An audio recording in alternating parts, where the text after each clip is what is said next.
अध्यक्ष महोदय जी, आपने आज मुझे इस चर्चा में भाग लेने का मौका दिया, इसके लिए मैं आपको धन्यवाद देती हूं। आज जिस विषय पे हम चर्चा कर रहे हैं वह केवल एक विषय नहीं है, भारत की आत्मा का एक हिस्सा है। हमारा राष्ट्रगीत उस भावना का प्रतीक है जिसने सोए हुए, गुलामी में सोए हुए भारत के लोगों को जगाया, जिसने उन्हें हिम्मत दी कि ब्रिटिश साम्राज्य के सामने खड़े होकर वह सत्य और अहिंसा के नैतिक हथियारों के साथ सामना कर पाए। आज ये चर्चा एक भावना के ऊपर है।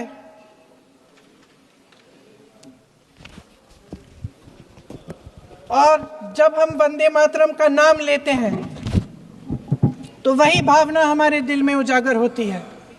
जब हम वंदे मातरम का नाम लेते हैं तो हमें उस पूरे इतिहास की याद आती है जो स्वतंत्रता संग्राम का इतिहास था, उसकी पीड़ा, उसका संघर्ष, उसका साहस, उसकी नैतिकता, उसका जो बल था कि ब्रिटिश साम्राज्य उसके सामने झुका।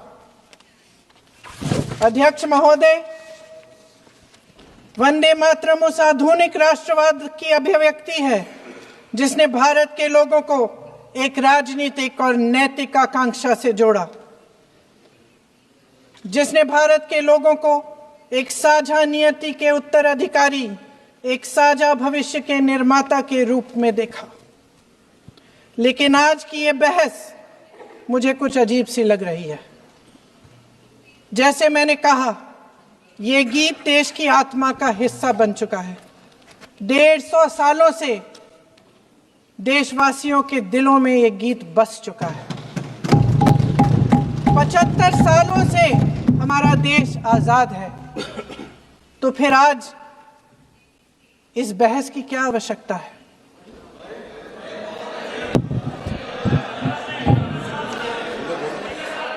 हमारा यहाँ मकसद क्या है?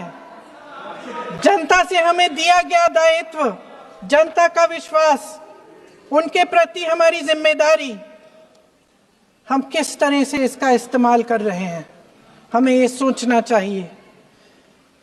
क्योंकि अब इस मोड़ पर हम इस सदन में अपने राष्ट्रगीत पर भी बहस करेंगे। आपने बहस मांगी है, आपने बहस मांगी है। आप तो इलेक्टोरल रिफॉर्म्स की बहस नहीं मांग रहे थे कि जब तक हम इस पर बहस नहीं करेंगे तब तक उस पर बहस नहीं होगी। इसकी वजह क्या है? इसकी वजह क्या है? हम आज यहाँ ये बहस क्यों कर रहे हैं? हमारा राष्ट्रगीत है, इस पर क्या बहस हो सकती है? हम ये बहस यहाँ आज 2 वजहों से कर रहे हैं। पहला कि बंगाल का चुनाव आ रहा है, हमारे प्रधानमंत्री अपनी भूमिका निभाना चाहते हैं उसमें। और दूसरी वजह ये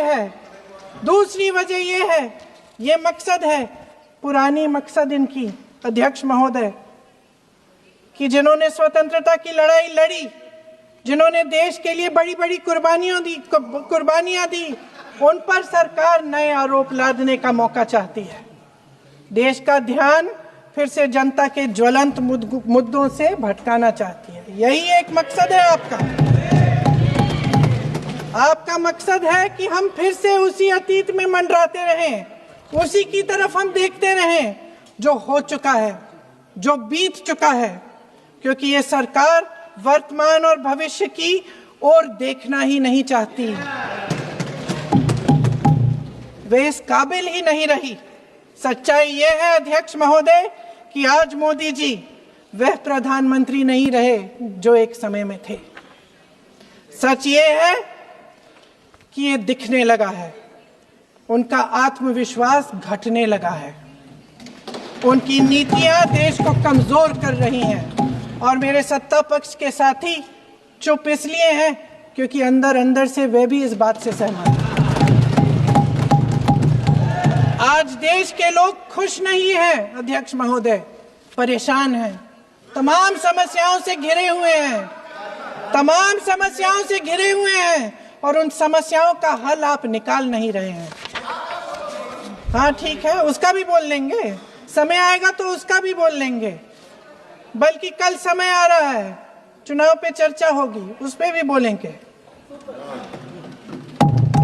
अध्यक्ष महोदय, इनके भी अपने लोग दबी जबान में कहने लगे हैं कि सारी सत्ता को केंद्रित करने से देश का नुकसान हो रहा है। इस बीच अगर हम अतीत की बातें नहीं करेंगे तो कौन सी बातें करेंगे? ये किसी और बात के काबिल ही नहीं है, सिर्फ ध्यान भटकाना है जनता का। इसलिए आज हम वंदे मातरम पर चर्चा कर रहे हैं। वंदे मातरम देश के कण कण में जीवित है, इस पर बहस नहीं हो सकती। लेकिन चलिए, आपने बहस मांगी, आप बहस करना चाहते हैं तो बहस करते हैं। आज इस चर्चा को प्रधानमंत्री जी ने शुरू किया, उन्होंने भाषण दिया, और इसको कहने में कोई झिझक नहीं है कि भाषण अच्छा देते हैं, थोड़ा सा लंबा, लेकिन भाषण अच्छा देते हैं। सिर्फ एक कमजोरी है, अगर आप इजाजत दें तो मैं बोलूं, एक कमजोरी है। हाँ, उसी पे बोल रहे हैं, वंदे मातरम पे बोलो आप। अब सर मैंने तारीफ कर ली, आज, तो थोड़ा आज और विषय वंदे मातरम का है तो हम वंदे मातरम पर ही रखें, ठीक रहेगा सर। ये वंदे मातरम पे ही है। सर आपने प्रधानमंत्री जी को सुना था, अब तो शुरू नहीं हुए। सर भाषण बहुत अच्छा देते हैं, लेकिन तथ्यों के मामले में कमजोर पड़ जाते हैं, बहुत कमजोर। इसमें भी एक कला होती है कि तथ्यों को किस तरह से जनता के सामने रखा जाए। मैं तो नहीं हूं, जनता की प्रतिनिधि हूं, कलाकार तो नहीं हूं। इसीलिए मैं भी सदन के सामने कुछ तथ्य रखना चाहती हूं, लेकिन सिर्फ तथ्य के रूप में रखना चाहती हूं।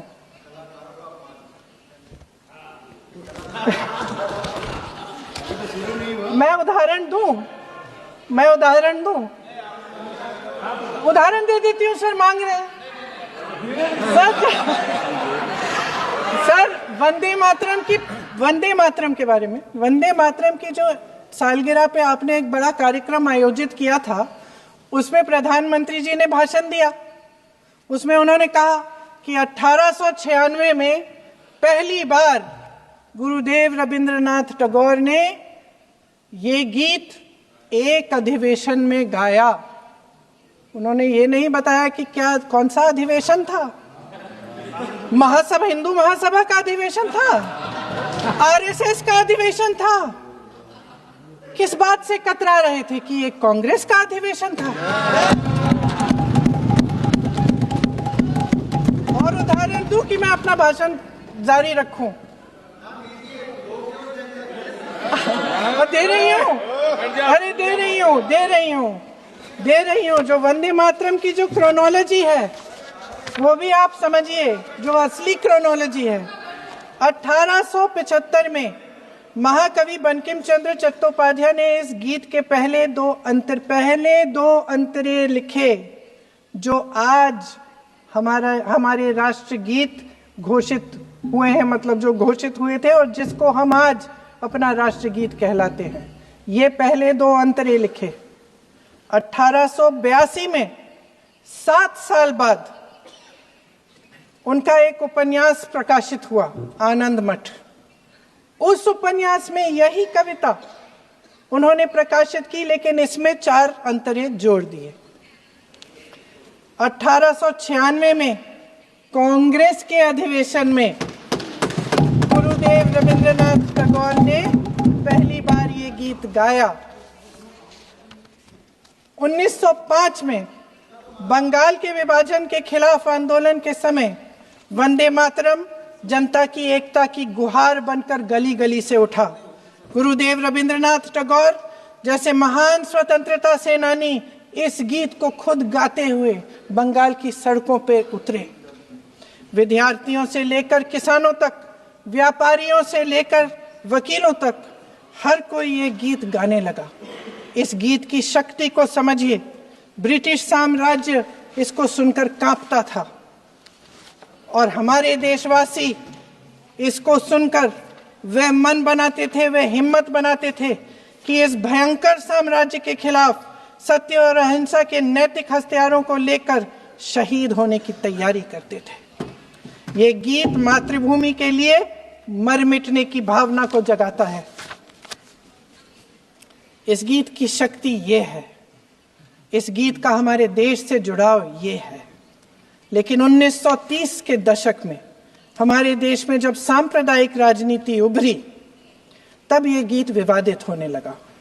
1937 में, अब ये मैं दूसरा उदाहरण देने वाली हूं क्योंकि प्रधानमंत्री जी ने अपने भाषण में इसका उल्लेख किया और गलत किया, इसीलिए मैं इसके जो सच्चे जो तथ्य हैं वो आपके सामने रख रही हूं।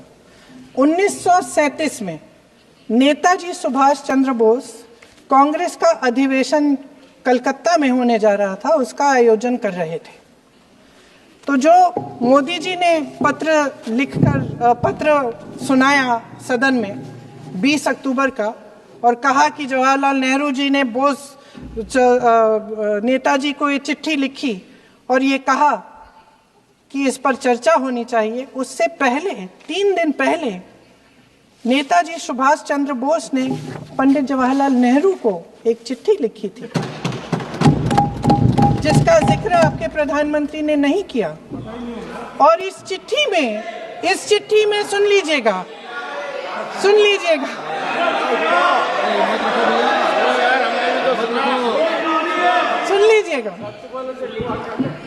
आप नेताजी के लफ्ज नहीं सुनना चाहते? बंगाल का चुनाव आ रहा है,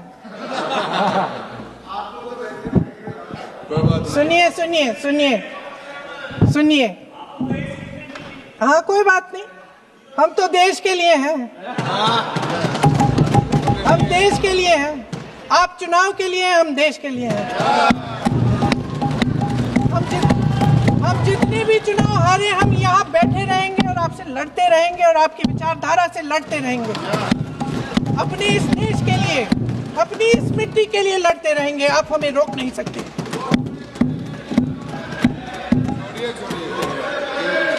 सुन लीजिए सुभाष चंद्र बोस जी ने क्या कहा, सुन लीजिए। My dear Jawahar, reference Vande Mataram, we shall have a talk in Calcutta and also discuss the question in the working committee if you bring it up there. I have written to Dr. Tagore to discuss this matter with you when you visit Santi Niketan. Please do not forget to have a talk with him when you visit Santi Niketan. ये 17 अक्टूबर को लिखी जाती है।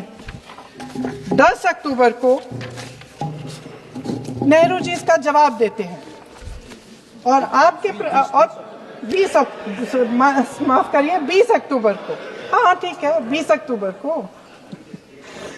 अक्टूबर को नेहरू जी इसका जवाब देते हैं। इस जवाब की एक पंक्ति प्रधानमंत्री जी ने सुनाई, बाकी पंक्तियां क्यों नहीं सुनाई? क्योंकि उनमें नेहरू जी क्या कह रहे हैं? There is no doubt that the present outcry against Vande Mataram is to a large extent a manufactured one by the communalists.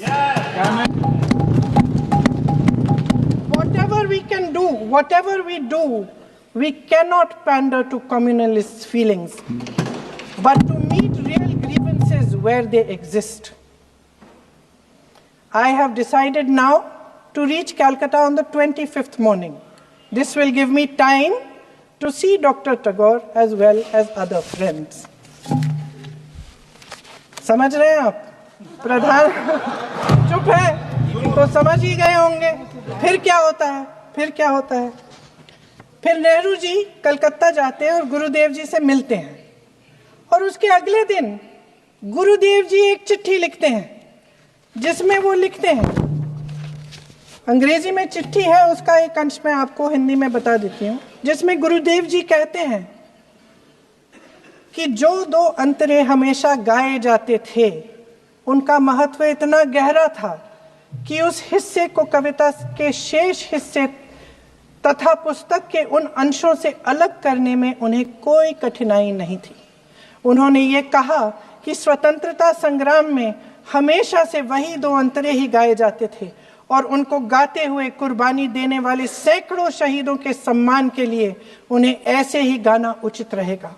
उन्होंने यह भी कहा कि बाद में जोड़े गए अंतरों का सांप्रदायिक मायना निकाला जा सकता है और उस समय के माहौल में उनका इस्तेमाल अनुचित होगा। इसके बाद 28 अक्टूबर 1937 में कांग्रेस की कार्य समिति ने अपने प्रस्ताव में वंदे मातरम को राष्ट्रगीत घोषित किया।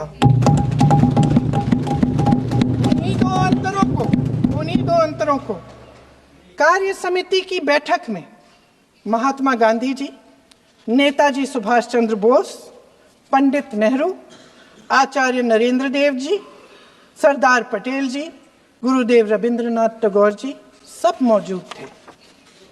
इस प्रस्ताव के ये सभी महापुरुष इस प्रस्ताव से सहमत थे।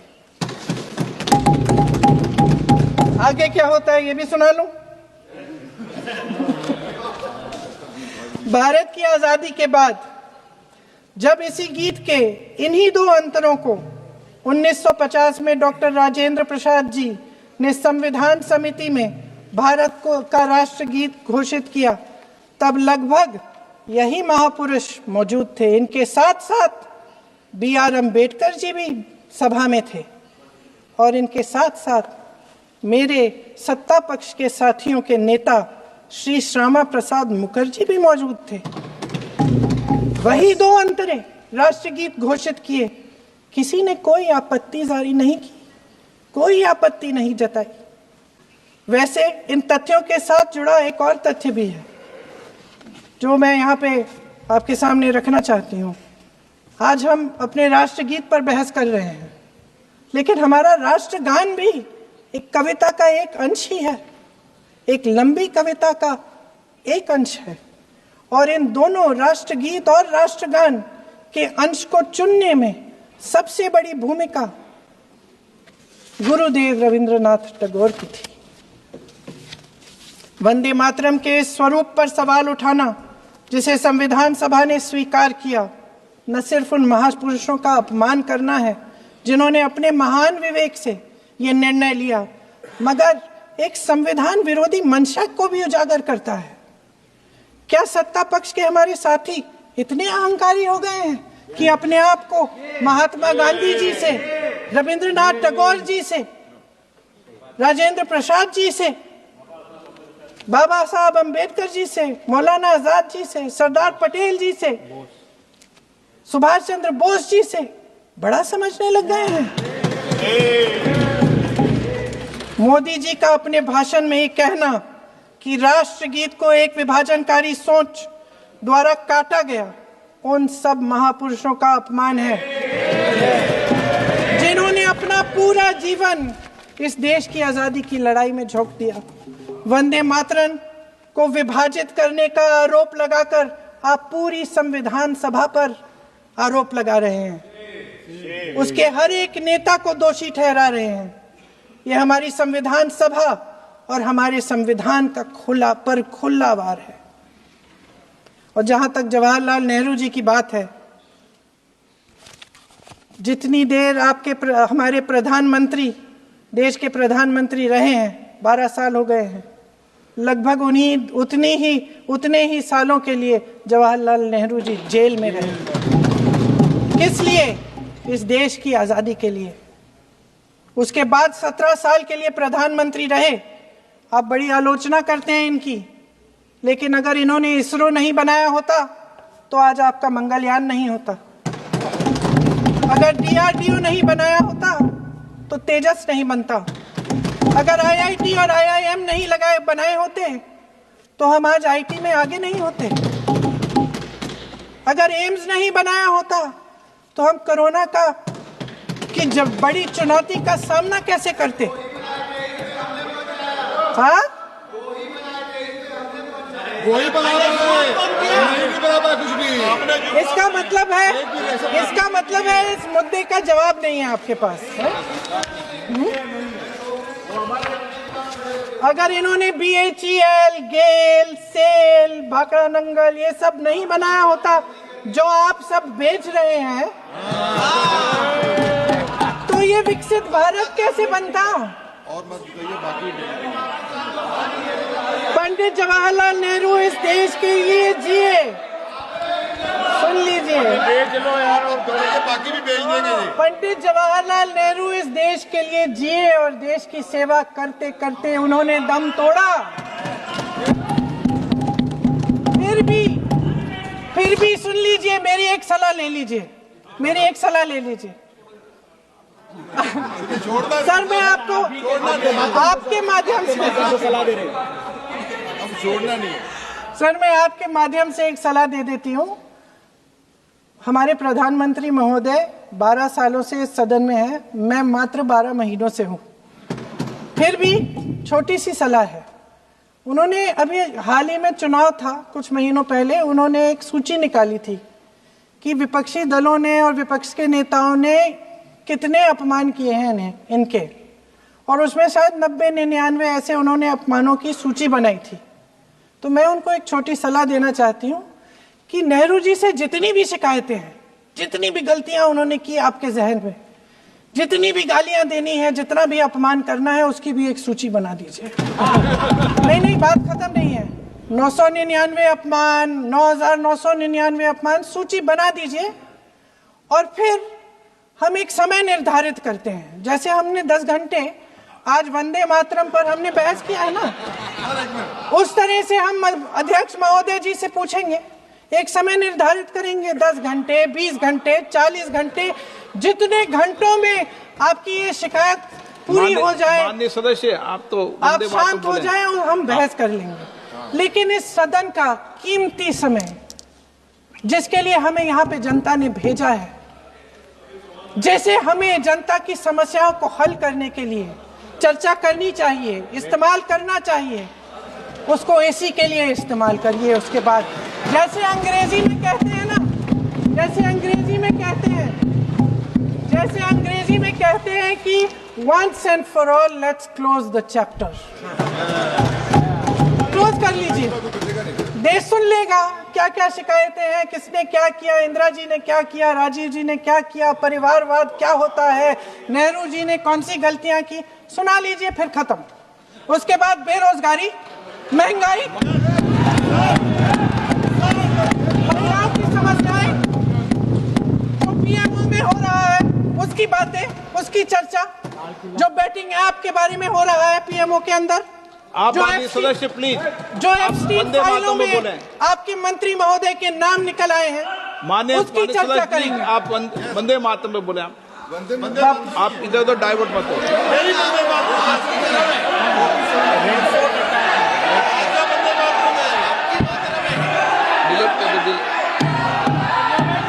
क्या हो गया? आप 1 मिनट, हाँ कर दो। क्या हो गया? अंत में चिड़ी गए।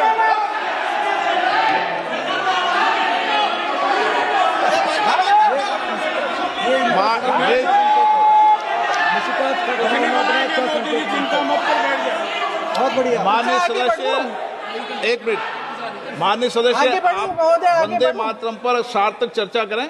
ठीक सर, इधर उधर सर, बात डाइवर्ट मत यही हो। थी सर, संक्षिप्त में बात यही थी कोई डाइवर्ट नहीं कि होना हम चाहिए। अतीत में बातें करते रहते हैं। माननीय सदस्य नहीं, आप बिना तथ्यों के कोई बात नहीं करें। आप वंदे मातरम में बोले उचित रहेगा।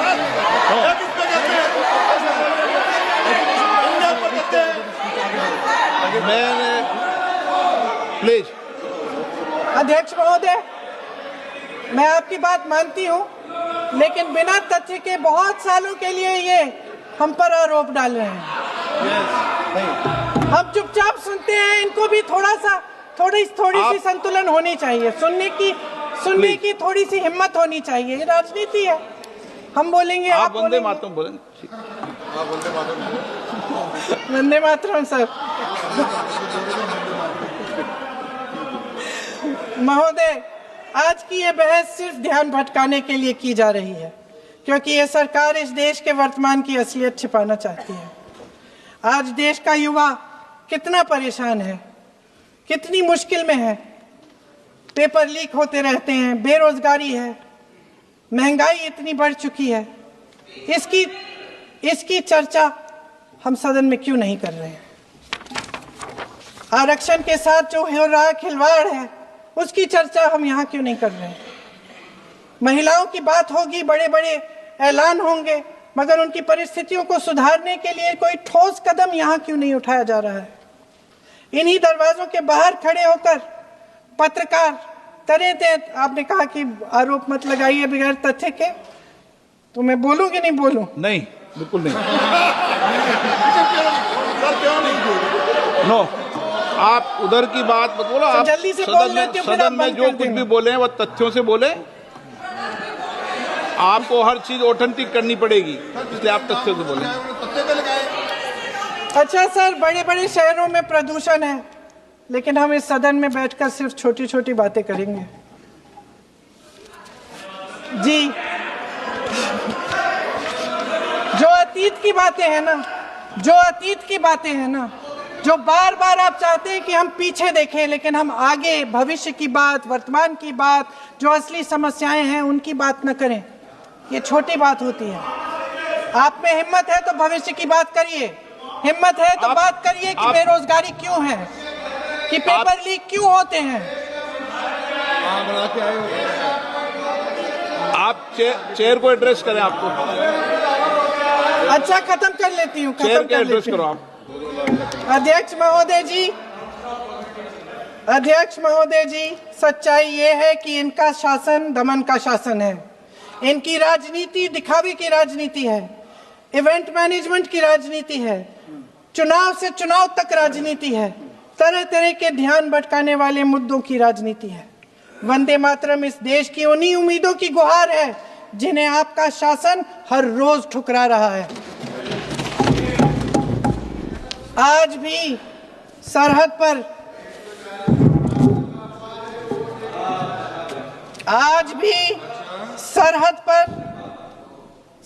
पर जवान जब दुश्मन का सामना करता है तो उसकी छाती में वंदे मातरम गूंजता है।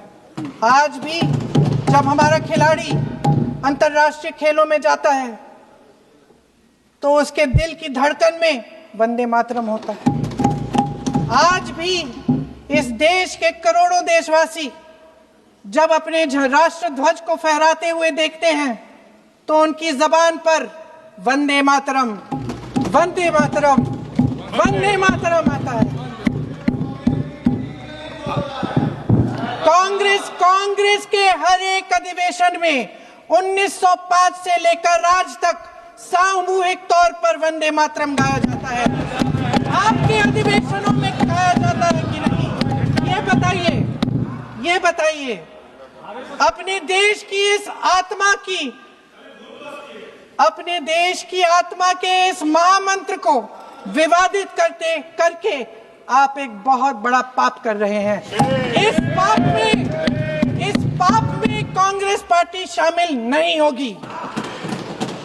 ये राष्ट्रगीत वंदे मातरम हमेशा से हमें प्यारा है, हमेशा से हमारे लिए पवित्र रहा है और हमेशा के लिए हमारे लिए पवित्र रहेगा। धन्यवाद।